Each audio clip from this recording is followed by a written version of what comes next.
Now, Tanay Ulgen. One of my best memories of last season was at the dinner when you came up to me and said, "Can I get a picture?" And I said, "Yeah.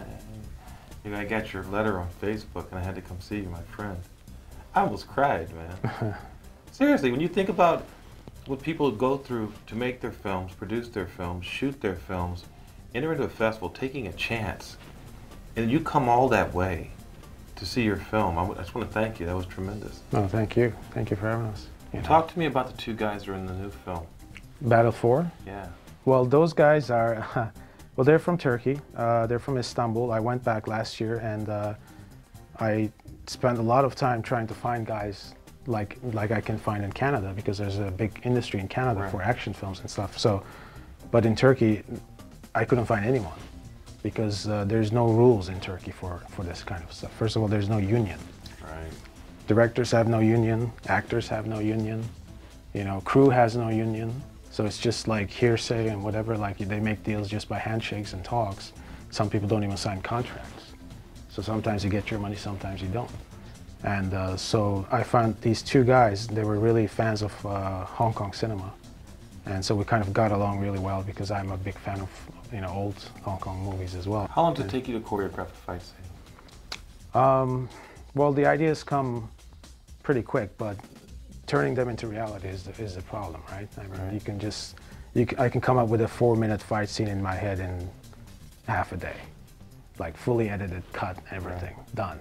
But then the real work starts, which is getting two guys to do all that and shooting it properly the way I see it in my head. What is the toughest part for a filmmaker from Istanbul by way of Canada, or reverse that to America?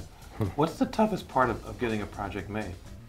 The real hard part for me personally was the journey, because I wasn't born in Canada. I came to Canada when I was 23 years old. Didn't really, you know, my English wasn't, it's still not perfect, but it wasn't even as good as now. So when we came here, it was like, I don't know anybody. So it's so hard to start, you know, this is all about, you know, having a group of people to help you out. You know, you can't make a movie on your own. So the hardest part for me was trying to find people to help me out and make these films, because you know, when you don't have anyone around you like that, you know, it's hard to do it on your own. What's lacking in your arsenal? What do you want to do next?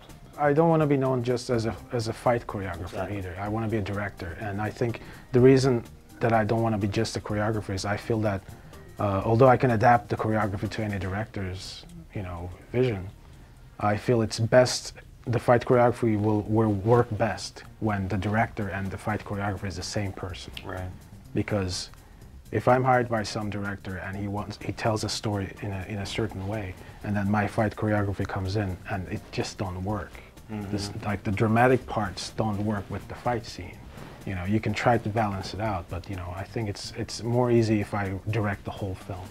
Right. And therefore the fighting will just work with it, you know. When are we going to see female fighters in your films? We talked about that. I mean, I always wanted to do like weapons as well, like stick fighting, knife fighting, things like that, and also female fighters, right? I have a few ideas. I think probably the next Battle 5, 6, something like that. Can't wait to see it. And if Fashion on Film can help in any way, you let me know, see what we can do for you. For sure.